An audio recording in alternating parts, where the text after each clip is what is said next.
Hi friends, welcome to Indhu's kitchen. இன்றைக்கி நம்மளோட கிச்சனில் புட்டு, சப்பாத்தி, பூரி, இட்லி, தோசை கூடலாம் தொட்டு சாப்பிட்ற மாதிரி ஒரு டேஸ்டான கடலைக்கறி எப்படி செய்கிறதுன்னு பார்க்கலாம்.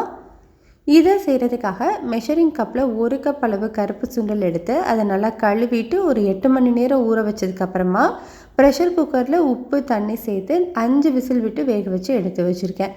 பாருங்கள், அந்த சுண்டல் இந்த அளவுக்கு நல்லா வெந்திருக்கணும். இது இப்போது தனியாக இருக்கட்டும். கடலைக்கறி செய்கிறதுக்கு ஒரு மசாலா ரெடி பண்ணிக்கணும். அதுக்காக ஒரு கடாயில் 1 டேபிள் ஸ்பூன் அளவு தேங்காய் எண்ணெய் சேர்த்துக்கிறேன். கடலைக்கறி தேங்காய் எண்ணெயில் செஞ்சோன்னா ரொம்ப நல்லாயிருக்கும். தேங்காய் எண்ணெய் இல்லை அப்படின்னா நார்மலான சமையல் எண்ணெய் யூஸ் பண்ணிக்கோங்க.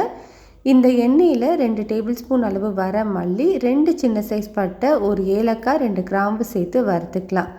இதெல்லாமே வறுபட்டதுக்கப்புறமா காரத்துக்கு ஒரு 6 வரமிளகாயும் சேர்த்து நல்லா வறுத்துக்கோங்க. இப்போ இது எல்லாமே நல்லா வறுபட்டுருச்சு. இதை அப்படியே ஒரு பவுலுக்கு மாற்றிக்கலாம். கடாயில் இருக்கிற அந்த தேங்காய் எண்ணெயிலேயே மெஷரிங் கப்பில் 1/2 கப் அளவு துருவின தேங்காய் சேர்த்துக்கலாம்.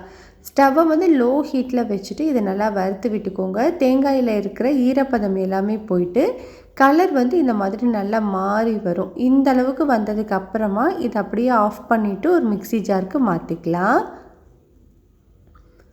இப்போ இதில் நம்ம ஏற்கனவே வறுத்து வச்சுருந்த சாமான்கள் எல்லாத்தையுமே ஒன்றாவே சேர்த்து கொஞ்சமாக தண்ணி விட்டு நல்லா ஸ்மூத்தான பேஸ்ட்டாக அரைச்சி எடுத்துக்கோங்க. நம்ம மிளகாய், மல்லி, தேங்காய் எல்லாமே வறுத்து அரைச்ச விழுது ரெடியாக இருக்குது, தனியாக இருக்கட்டும். அடுத்தது ஒரு கடாயில் ஒரு 2 டேபிள் ஸ்பூன் அளவு தேங்காய் எண்ணெய் சேர்த்துக்கலாம். எண்ணெய் சூடானதுக்கப்புறமா ஒரு பிரியாணி இலை, 2 சின்ன சைஸ் பட்டை, 1/2 டீஸ்பூன் சோம்பு சேர்த்து தாளிச்சிட்டு இதில் ஒரு பெரிய சைஸ் பெரிய வெங்காயத்தை நல்லா பொடியாக கட் பண்ணி சேர்த்துக்கலாம். வெங்காயத்தை ஒரு 2 நிமிஷம் வதக்கினதுக்கப்புறமா இதில் 1 டீஸ்பூன் அளவு இஞ்சி பூண்டு பேஸ்ட்டு சேர்த்து இதோட பச்சை வாசனை போகிற வரைக்கும் நல்லா வதக்கிக்கோங்க.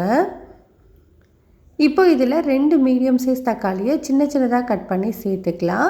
தக்காளி சீக்கிரமாக வதங்குறதுக்காக இது கூட 1 டீஸ்பூன் அளவு கல்லுப்பு சேர்த்துருக்கேன். சுண்டல் வேக வைக்கும் போதே அதுலேயும் உப்பு சேர்த்துருக்கேன், அதனால் இப்போ கொஞ்சம் குறைவாக தான் சேர்த்துக்கிறேன்.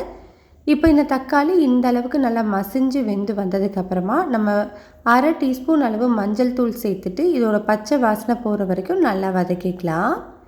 இப்போ இது கூட நம்ம ஏற்கனவே வேக வச்சுருந்த அந்த சுண்டலை அந்த தண்ணியோடவே சேர்த்து நல்லா மிக்ஸ் பண்ணி விட்டுக்கோங்க. இது ஒரு 5 நிமிஷத்துக்கு நல்லா கொதித்து வரட்டும். பாருங்கள், இது இப்போ நல்லாவே கொதித்து வந்திருக்கு. இந்த டைமில் நம்ம அரைச்சி வச்சுருந்த விழுது சேர்த்துக்கோங்க. இது கூடவே மிக்ஸி ஜார் கழுவிட்டு 1 கப் அளவு தண்ணி சேர்த்துக்கலாம்.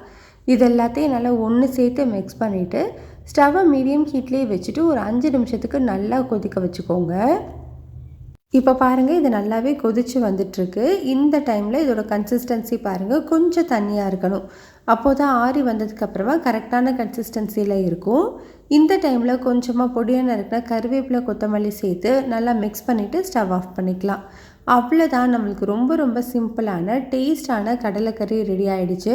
கட்டாயம் இது நீங்கள் ட்ரை பண்ணி பாருங்கள், டேஸ்ட் அவ்வளோ சூப்பராக இருக்கும்.